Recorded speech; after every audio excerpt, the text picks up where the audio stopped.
Hello, good morning. ಇವತ್ತಿನ ನನ್ನ ಲಾಗ್ಗೆ ಎಲ್ಲರಿಗೂ ಸ್ವಾಗತ. ನನ್ನ ಇವತ್ತಿನ ದಿನ ಬಂದ್ಬಿಟ್ಟು 4:30 ಸ್ಟಾರ್ಟ್ ಆಗ್ತಾಯಿದೆ. ಬೆಳಗ್ಗೆ ಎದ್ದಿದ ತಕ್ಷಣ ಸ್ವಲ್ಪ ರಿಲ್ಯಾಕ್ಸ್ ಆಗಿಬಿಟ್ಟು ವಾಟರೆಲ್ಲ ಕುಡಿದು ಅದಾದಮೇಲೆ ಮುಖ ತೊಳ್ಕೊಂಡು ಫ್ರೆಶ್ ಅಪ್ ಆಗಿ ಆಮೇಲೆ ನಾನು ಎಕ್ಸಸೈಸಸ್ ಮಾಡ್ತೀನಿ ಸ್ವಲ್ಪ. ಇವಾಗ ನನ್ನ ಲೈಫ್ ಸ್ಟೈಲಲ್ಲಿ ಹೊಸ್ದಾಗಿ ಅಭ್ಯಾಸ ಮಾಡ್ಕೊಂಡಿದ್ದೀನಿ ರೀಸೆಂಟಾಗಿ. ನನ್ನ ರೊಟೀನ್ ನಮ್ಮ ಪಾಪು ಇದ್ದರೆ ಈ ಥರ ಇರಲ್ಲ. ಎಕ್ಸಾಮ್ಸ್ ಇದೆ ಅಂದ್ಬಿಟ್ಟು ಅಮ್ಮ ಅವನ್ನ ಊರಿಗೆ ಕರ್ಕೊಂಡೋಗಿದ್ದಾರೆ. ಅದಕ್ಕೆ ನಾನು ರಿಲ್ಯಾಕ್ಸಾಗಿ ಕಾಮಾಗಿ ನನ್ನ ಕೆಲಸ ಏನಿದೆಯೋ ಅದನ್ನು ಆರಾಮ್ಸೆಯಾಗಿ ಮಾಡ್ಕೊತೀನಿ. ಅವನಿದ್ರೆ ಎಲ್ಲ ಬೇರೆ ಥರನೇ ಇರುತ್ತೆ. ಫಸ್ಟು ಕೆಲಸ ಮುಗಿಸ್ಕೊಬೇಕು, ಯಾಕಂದರೆ ಅವನಿದ್ರೆ ಯಾವುದೇ ಕೆಲಸ ಮಾಡೋಕ್ಕೆ ಬಿಡಲ್ಲ. ಅದಕ್ಕೆ ನನಗೆ ಎಕ್ಸಾಮ್ಸ್ ಇರೋದ್ರಿಂದ ಅವನು ಊರಲ್ಲಿದ್ದಾನೆ.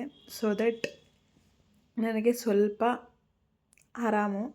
ಅದಕ್ಕೆ ಎಕ್ಸಸೈಸಸ್ ಎಲ್ಲ ಮಾಡ್ಕೊತೀನಿ. ನನಗೆ ಅಂತ ನಾನು ಸ್ವಲ್ಪ ಟೈಮ್ ಸ್ಪೆಂಡ್ ಮಾಡ್ಕೊತೀನಿ. ಬೆಳಗ್ಗೆ ಎದ್ದಿದ ತಕ್ಷಣ ನೀರು ಕುಡಿದ್ಬಿಟ್ಟು ಆಮೇಲೆ ಫ್ರೆಶ್ ಅಪ್ ಆಗಿ ಅದಾದಮೇಲೆ ನಾನು ನನ್ನ ಲೈಫಲ್ಲಿ ಎಕ್ಸಸೈಸಸ್ ಒಂದೇ ಅಲ್ಲ ಆ್ಯಡ್ ಮಾಡ್ಕೊಂಡಿರೋದು. ಇನ್ನೂ ಬಹಳಷ್ಟು ವಿಷಯಗಳನ್ನ ನನ್ನ ಜೀವನದಲ್ಲಿ ನಾನು ಅಳವಡಿಸ್ಕೊಂಡಿದ್ದೀನಿ. ಆದಷ್ಟು ಬೇಗ ಅದರದ್ದು ಒಂದು ವಿಡಿಯೋ ಬರುತ್ತೆ. ಐ ಹೋಪ್ ನಿಮಗೆಲ್ಲ ಇಷ್ಟ ಆಗುತ್ತೆ ಅಂತ. ಅದರಲ್ಲಿ ನಾನು ಇನ್ನೊಂದು ಮೇಜರ್ ಥಿಂಗ್ ನನ್ನ ಲೈಫಲ್ಲಿ ನಾನು ಅಳವಡಿಸ್ಕೊಂಡಿರೋದು ಅಂದರೆ ಡೈರಿ ಬುಕ್ಸ್ ಓದೋದು. ಗೊತ್ತಿಲ್ಲ ನಾನು ಎಷ್ಟು ದಿನ ಫಾಲೋ ಮಾಡ್ತೀನಿ ಅಂತ, ಬಟ್ ನಾನು ಫಾಲೋ ಮಾಡಲೇಬೇಕು ಅಂತ ಈ ಅಭ್ಯಾಸನ ಶುರು ಮಾಡ್ಕೊಂಡಿದ್ದೀನಿ. ಏನಪ್ಪ ಅಂತ ಅಂದರೆ ಒಂದು ಬುಕ್ಸ್ ಓದೋದು. ನಾನು ಸ್ಟಾರ್ಟಿಂಗ್ ಯಾವ ಬುಕ್ ಓದಬೇಕು ಅಂತ ತುಂಬ ಯೋಚನೆ ಮಾಡಿದಾಗ ನನಗೆ ಅನಿಸಿದ್ದು ನನ್ನ ಹ್ಯಾಬಿಟ್ಸ್ನ ನಾನು ಚೇಂಜ್ ಮಾಡ್ಕೊಬೇಕು ಅಂದರೆ this is the best book ನನಗೆ ಅಂತ ಅನ್ನಿಸ್ತು. ಸೊ ಅದಕ್ಕೆ ನಾನು ಆಟೋಮೆಟಿಕ್ ಹ್ಯಾಬಿಟ್ಸ್ ಅನ್ನೋದು ಜೇಮ್ಸ್ ಕ್ಲಿಯರ್ ಅವರು ಬರೆದಿರೋ ಅಂಥ ಬುಕ್ ತೊಗೊಂಡಿದ್ದೀನಿ. ನಿಜವಾಗ್ಲೂ ತುಂಬ ಅಂದರೆ ತುಂಬ ಚೆನ್ನಾಗಿದೆ. ಒಂದು 3 ಲಾಸ್ ಇದೆ. ಅದಾದಮೇಲೆ ಅದರಲ್ಲಿ ಒಂದು 5-6 ಒಂದೊಂದು ಲಾಲಿ ಒಂದೊಂದು 4 ಚಾಪ್ಟರ್ಸ್ ಥರ ಇದೆ. ಅಂದರೆ ನಾವು ಹೆಂಗೆ ನಮ್ಮ ಜೀವನದಲ್ಲಿ ಒಂದು ಸ್ವಲ್ಪನೇ ಹ್ಯಾಬಿಟ್ಸ್ ಚೇಂಜ್ ಮಾಡಿದ್ರೆ 1% ಐ ಮೀನ್ ಒಂದು ದಿನಕ್ಕೆ 1% ಚೇಂಜ್ ಮಾಡಿಕೊಂಡ್ರೆ ಒಂದು ವರ್ಷಕ್ಕೆ ನಾವು ಎಷ್ಟು ಬದಲಾಗಿರ್ಬೋದು. ಆ ಬದಲಾವಣೆ ನಮ್ಮ ಜೀವನದಲ್ಲಿ ಏನೆಲ್ಲ ಬದಲಾಯಿಸುತ್ತೆ ಅನ್ನೋದು ಈ ಬುಕ್ಕಲ್ಲಿ ತುಂಬ ಚೆನ್ನಾಗಿ ಎಕ್ಸ್ಪ್ಲೇನ್ ಮಾಡಿದ್ದಾರೆ.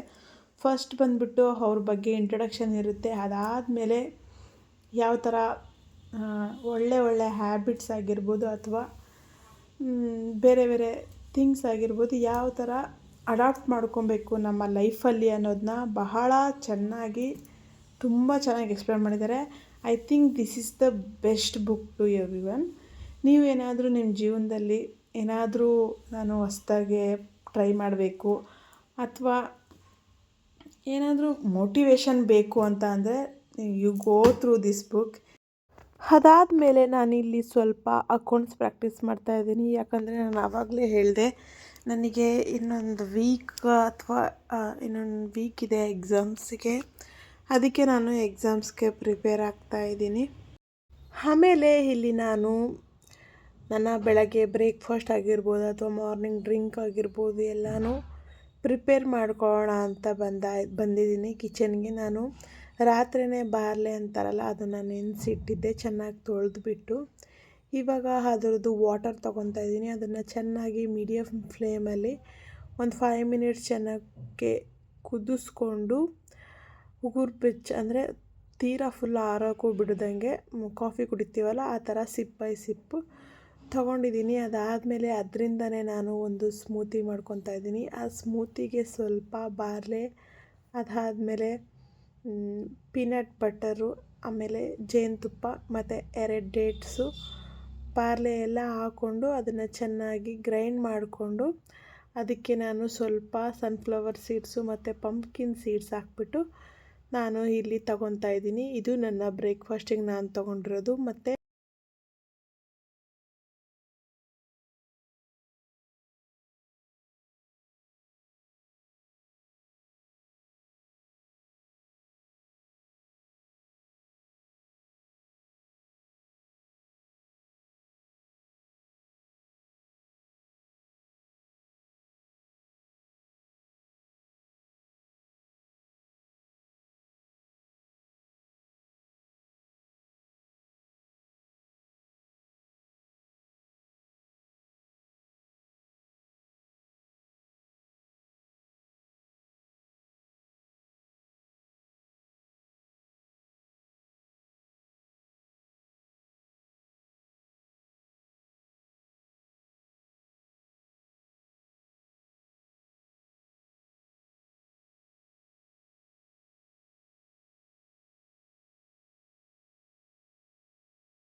ಹಾಗೆ ಇಲ್ಲಿ ಅಪ್ಪಂಗೆ ಅಣ್ಣಂಗೆ ಮತ್ತು ನಮ್ಮ ಹಸ್ಬೆಂಡ್ಗೆ ಬ್ರೇಕ್ಫಾಸ್ಟ್ ಪ್ರಿಪೇರ್ ಮಾಡ್ತಾಯಿದ್ದೀನಿ. ಅವರಿಗೆ ನಾನು ಪ್ರಿಪೇರ್ ಮಾಡ್ತಾ ಇರೋದೇನಪ್ಪ ಅಂದರೆ ಕಾಬೂಲ್ ಚೆನ್ನ ಮಸಾಲ ಪ್ರಿಪೇರ್ ಮಾಡ್ತಾಯಿದ್ದೀನಿ. ಇದಕ್ಕೆ ನಾನು ಸ್ವಲ್ಪ ಏಲಕ್ಕಿ ಆಮೇಲೆ ಚಕ್ಕೆ ಲವಂಗ ಎಲ್ಲ ಹಾಕ್ಬಿಟ್ಟು ಚೆನ್ನಾಗಿ ಫ್ರೈ ಮಾಡಿಕೊಂಡು ಅದಕ್ಕೆ ನಾನು ಸ್ವಲ್ಪ ಈರುಳ್ಳಿನ ಆ್ಯಡ್ ಮಾಡಿಕೊಂಡು ಅದನ್ನೆಲ್ಲ ಚೆನ್ನಾಗಿ ಫ್ರೈ ಮಾಡಿಕೊಂಡು ಹಸಿ ವಾಸನೆ ಹೋಗೋವರೆಗೂ ಬ್ರೌನ್ ಕಲರ್ ಬರೋವರೆಗೂ ಚೆನ್ನಾಗಿ ಫ್ರೈ ಮಾಡ್ಕೊತೀನಿ.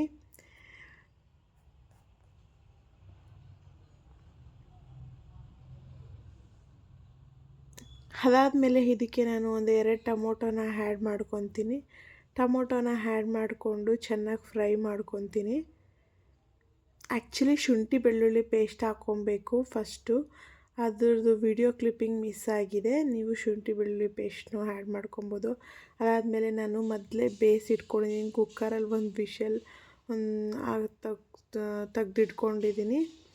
ಅದನ್ನು ಚೆನ್ನಾಗಿ ಫ್ರೈ ಆದಮೇಲೆ ಸ್ವಲ್ಪ ಅರಿಶಿನದ ಪುಡಿ, ಖಾರದ ಪುಡಿ, ಆಮೇಲೆ ಧನಿಯಾ ಪುಡಿ, ಅದಾದಮೇಲೆ ನಾನಿಲ್ಲಿ ಚೆನ್ನ ಮಸಾಲ ಅಂತ ಬರುತ್ತೆ ಅಂಗಡಿಯಿಂದ ತೊಗೊಂಡಿರೋದು, ಅದನ್ನು ನಾನು 1-2-3 ಸ್ಪೂನ್ ಹಾಕ್ಕೊಂಡು ಅದಾದಮೇಲೆ ರುಚಿಗೆ ತಕ್ಕಷ್ಟು ಉಪ್ಪು ಹಾಕ್ಕೊಂಡು ಆಮೇಲೆ ಕಾಬೂಲ್ ಕಡಲೆನ ಬೇಯಿಸಿಟ್ಕೊಂಡಿರೋದನ್ನ ಅದರಲ್ಲಿ ಸೇರಿಸಿ ಚೆನ್ನಾಗಿ ಮಿಕ್ಸ್ ಮಾಡಿ ಅದಾದಮೇಲೆ ಒಂದು 1/2 ಕಪ್ ನೀರು ಹಾಕ್ಬಿಟ್ಟು ಇದನ್ನು ಚೆನ್ನಾಗಿ ಕುದಿಸ್ಕೊಂಡು ಮೀಡಿಯಮ್ ಫ್ಲೇಮಲ್ಲಿ ಅದಾದಮೇಲೆ ಇದಕ್ಕೆ ಒಂದು ಸ್ವಲ್ಪ ಕೊತ್ತಂಬರಿ ಸೊಪ್ಪು ಹಾಕಿದ್ರೆ ಇಲ್ಲಿ ಚೆನ್ನ ಮಸಾಲ ರೆಡಿ ಆಗುತ್ತೆ. ಅದಾದಮೇಲೆ ನಾನಿಲ್ಲಿ ಚಪಾತಿಗೆ ಬರೀ ಚಪಾತಿ ಮಾಡ್ತಾಯಿಲ್ಲ, ಅದಕ್ಕೆ ನಾನು ಎಲ್ಲ ಮಿಲೆಟ್ಸ್ ಅಂದರೆ ಎಲ್ಲ ಥರ ಮಿಲೆಟ್ಸ್ ಮಿಕ್ಸ್ ಆಗಿರೋದನ್ನ ಹಾಕ್ಕೊಂಡು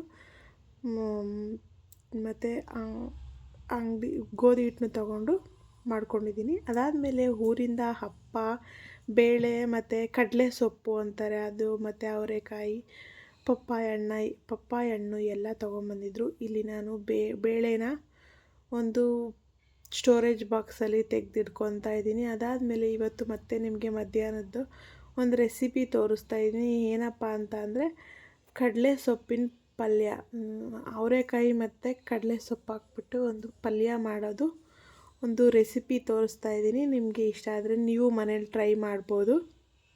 ಇಲ್ಲಿ ಏನಿಲ್ಲ, ಒಂದು ಬಾಣಲಿಗೆ ಒಂದು 2.5 ಚೆಂಬಷ್ಟು ನೀರು ಹಾಕ್ಕೊತಾ ಇದ್ದೀನಿ. ಅದಾದಮೇಲೆ ಅದು ಚೆನ್ನಾಗಿ ಬಿಸಿ ಆದಮೇಲೆ ಕುದಿ ಬಂದಮೇಲೆ ಬಿಡಿಸಿಟ್ಕೊಂಡಿರೋ ಅಂಥ ಅವರೆಕಾಯಿನ ಚೆನ್ನಾಗಿ ತೊಳೆದು ಅದಕ್ಕೆ ಹಾಕ್ಕೊಬೇಕು. ನೋಡ್ತಾ ಇರ್ಬೋದು ನಾನಿಲ್ಲಿ ನೀರೆಲ್ಲ ಬಿಸಿ ಆದಮೇಲೆ ಅವರೆಕಾಳನ್ನ ಚೆನ್ನಾಗಿ ತೊಳ್ಕೊಂಡು ಅದರೊಳಗೆ ಹಾಕ್ಕೊತೀನಿ.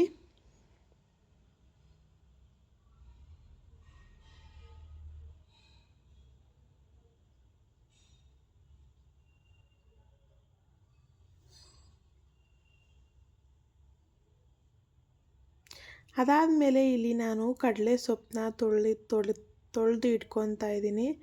ನೋಡ್ತಿರ್ಬೋದು ಕಡಲೆ ಸೊಪ್ಪನ್ನ ಚೆನ್ನಾಗಿ ನೀರಲ್ಲಿ, ಅದರಲ್ಲಿ ಮಣ್ಣು ಇರುತ್ತೆ, ಅದು ನಮ್ಗೆ ಬಾಯಿಗೆ ಸಿಕ್ಕಿದ್ರೆ ಒಂಥರ ಕರ್ಕರ ಅಂತ ಅಂತಿರುತ್ತೆ.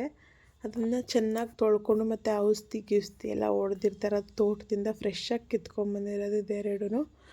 ಅದನ್ನು ಚೆನ್ನಾಗಿ ತೊಳ್ಕೊಂಡು ಇವಾಗ ಅವರೆಕಾಯಿ ಒಂದು 1/4 ಭಾಗದಷ್ಟು ಬೆಂದಿದೆ. ಆವಾಗ ಇದನ್ನು ಸೇರಿಸ್ಕೊತಾ ಇದ್ದೀನಿ.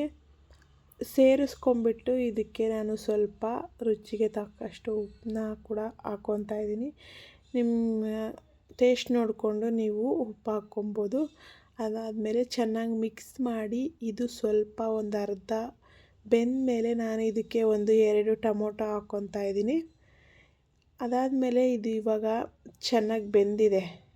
ಟೊಮೊಟೊ ಎಲ್ಲ ಹಾಕ್ಬಿಟ್ಟು ಒಂದು 10 ಮಿನಿಟ್ಸ್ ಚೆನ್ನಾಗಿ ಕುದಿಸ್ಕೊಂಡ್ರೆ ಇದು ಬೆಂದಿರುತ್ತೆ. ಅದಾದಮೇಲೆ ಇದನ್ನು ಇಳಿಸ್ಕೊಂಬಿಟ್ಟು ನೆಕ್ಸ್ಟು ನಾನಿಲ್ಲಿ ಮಸಾಲೆಗೆ ಬಂದ್ಬಿಟ್ಟು ಬಸ್ಸಾರಿಗೆ ಒಂದು 4-5 ಹಸಿಮೆಣ್ಸಿನ್ಕಾಯಿನ ಈ ಥರ ಹುರ್ಕೊತಾ ಇದ್ದೀನಿ. ಒಣಮೆಣ್ಸಿನ್ಕಾಯಿ ಹುರ್ಕೊಂಬಿಟ್ಟು ಅದಾದಮೇಲೆ ಒಂದು ಮಿಕ್ಸಿ ಜಾರಲ್ಲಿ ಇದನ್ನು ಹಾಕ್ಕೊಂಡು ಸ್ವಲ್ಪ ಬೆಳ್ಳುಳ್ಳಿ, ಜೀರಿಗೆ, ಮೆಣಸು, ತೆಂಗಿನಕಾಯಿ ತುರಿ, ಆಮೇಲೆ ಸ್ವಲ್ಪ ಹುಣಸೆಹಣ್ಣು, ಟೊಮೊಟೊ ಮತ್ತು ಬೇಯಿಸಿಟ್ಕೊಂಡಿರೋ ಬೇಳೆ ಮತ್ತು ಸೊಪ್ಪನ್ನು ಹಾಕ್ಕೊಂಡು ಚೆನ್ನಾಗಿ ರುಬ್ಕೊಂಡ್ರೆ ಇದಕ್ಕೆ ಮಸಾಲೆ ರೆಡಿ ಆಗುತ್ತೆ.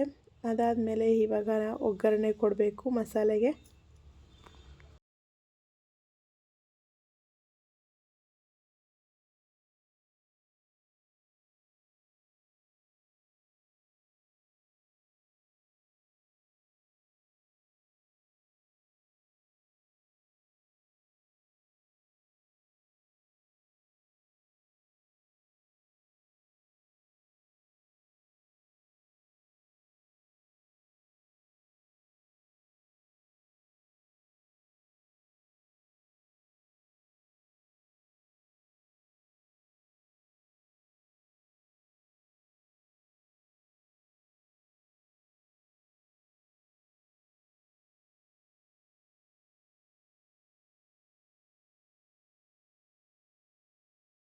ಇಲ್ಲಿ ಮಸಾಲೆಗೆ ಒಗ್ಗರಣೆ ಕೊಡೋಕ್ಕೆ ಇಲ್ಲಿ ಸ್ವಲ್ಪ ಎಣ್ಣೆ ತೊಗೊತಾ ಇದ್ದೀನಿ. ನಿಮಗೆ ಬೇಕಿದ್ರೆ ಜೀರಿಗೆ, ಸಾಸಿವೆ, ಕರಿಬೇವು ಎಲ್ಲ ಹಾಕೊಬೋದು. ಆದರೆ ನಾನು ಇಲ್ಲೇನೂ ಹಾಕ್ತಾಯಿಲ್ಲ. ಜಸ್ಟ್ ಎಣ್ಣೆ ಹಾಕ್ಬಿಟ್ಟು ಎಣ್ಣೆ ಕಾದ್ಮೇಲೆ ಈರುಳ್ಳಿ ಹಾಕ್ಬಿಟ್ಟು ಅದನ್ನು ಚೆನ್ನಾಗಿ ಬ್ರೌನ್ ಕಲರ್ ಆಗೋ ಥರ ಹುರ್ಕೊಂಬಿಟ್ಟು ಅದಾದಮೇಲೆ ಮಿಕ್ಸಿ ಮಾಡಿಟ್ಕೊಂಡಿರೋ ಅಂಥ ಮಸಾಲೆನ ನಾನಿಲ್ಲಿ ಹಾಕ್ಕೊತೀನಿ. ಅದಾದಮೇಲೆ ಕುದಿಸ್ಬಿಟ್ಟು ಬೇಳೆ ಮತ್ತು ಸೊಪ್ಪನ್ನ ಕುದಿಸ್ಬಿಟ್ಟು ಮಿಕ್ಕಿರೋ ನೀರನ್ನ ಅದನ್ನೆಲ್ಲ ಚೆನ್ನಾಗಿ ಬಸಿದ್ಬಿಟ್ಟು ಇದರೊಳಗೆ ಹಾಕ್ಕೊತೀನಿ. ಇಷ್ಟೇ ಬಸ್ಸಾರು ರೆಡಿಯಾಗುತ್ತೆ. ಅದಾದಮೇಲೆ ಕಾಳುಗಳಿಗೆ ಒಗ್ಗರಣೆ ಕೊಡೋಕ್ಕೆ ಸ್ವಲ್ಪ ಬಾಣಲಿಯಲ್ಲಿ ಎಣ್ಣೆ ಹಾಕ್ಬಿಟ್ಟು ನಿಮಗೆ ಬೇಕಿದ್ರೆ ಚಿಲ್ಲಿ ಫ್ಲೇಕ್ಸ್ ಬರುತ್ತಲ್ಲ ಅದನ್ನು ಹಾಕ್ಕೊಬೋದು. ನಾನಿಲ್ಲಿ ಒಣಗಿದ ಮೆಣಸಿನ್ಕಾಯಿ ಅದಾದಮೇಲೆ ಈರುಳ್ಳಿ ಎಲ್ಲ ಹಾಕ್ಕೊಂಡು ಕಾಯಿ ಎಲ್ಲ ಹಾಕ್ಕೊಂಡು ಚೆನ್ನಾಗಿ ಹುರಿದು ಅದಾದಮೇಲೆ ನಾವು ಬೇಯಿಸಿ ಎಲ್ಲ ನೀರೆಲ್ಲ ತೆಗೆದಿಟ್ಕೊಂಡಿರೋ ಅಂಥ ಸೊಪ್ಪನ್ನ ಸೇರಿಸಿ ಚೆನ್ನಾಗಿ ಮಿಕ್ಸ್ ಮಾಡಿದ್ರೆ ತುಂಬಾ ಟೇಸ್ಟಿಯಾಗಿರೋವಂಥ ಬಸ್ಸಾರು ಮತ್ತು ಕಡಲೆ ಪಲ್ಯ ರೆಡಿಯಾಗಿರುತ್ತೆ. ಐ ಹೋಪ್ ನಿಮಗೆ ಈ ರೆಸಿಪಿ ಇಷ್ಟ ಆಗಿದೆ ಅಂತ ಅಂದ್ಕೊಂಡಿದ್ದೀನಿ. ಇಷ್ಟ ಆದರೆ ಮನೇಲಿ ಟ್ರೈ ಮಾಡಿಬಿಟ್ಟು ಹೇಗಿದೆ ಅಂತ ಕಮೆಂಟ್ ಸೆಕ್ಷನ್ನಲ್ಲಿ ಕಮೆಂಟ್ ಮಾಡಿ. ಐ ಹೋಪ್ ಈ ವಿಡಿಯೋ ನಿಮಗೆ ಇಷ್ಟ ಆಗಿದೆ ಅಂತ ಭಾವಿಸ್ತೀನಿ. ಎಲ್ಲರಿಗೂ ಥ್ಯಾಂಕ್ ಯು ಸೋ ಮಚ್. ನನ್ನ ವೀಡಿಯೋಸ್ಗೆ ನಿಮ್ಮ ಸಪೋರ್ಟ್ ತುಂಬ ಮುಖ್ಯ. ಎಲ್ಲರಿಗೂ ಸಪೋರ್ಟ್ ಮಾಡಿ. ಆ್ಯಂಡ್ ಇನ್ನೂ ಹೊಸ ವೀಡಿಯೋಸೊಂದಿಗೆ ನಿಮಗೆ ಸಿಗ್ತೀನಿ. ನೀವು ನನಗೆ ಎಷ್ಟು ಪ್ರೋತ್ಸಾಹ ಕೊಡ್ತೀರೋ, ಎಷ್ಟು ನನಗೆ ಮೋಟಿವೇಟ್ ಮಾಡ್ತೀರೋ ಅಷ್ಟು ನನಗೆ ವೀಡಿಯೋಸ್ ಮಾಡೋಕ್ಕೆ ಹೆಲ್ಪ್ ಆಗುತ್ತೆ. ನನಗೇನು ಪರ್ಫೆಕ್ಟಾಗಿ ನಾನೇನು ಯೂಟ್ಯೂಬರು ಅಲ್ಲ, ಏನೂ ಅಲ್ಲ. ಇನ್ನು ಇವಾಗ ಸ್ಟೆಪ್ ಬೈ ಸ್ಟೆಪ್ ಕಲಿತಾ ಇರ್ತೀನಿ.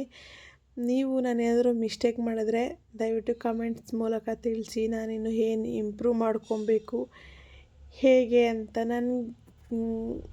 ಐ ಹೋಪ್ ನಿಮ್ಗೆ ಇಷ್ಟ ಆಗುತ್ತೆ ಅಂದ್ಕೊಳ್ತೀನಿ. Thank you all. ಬಾಯ್.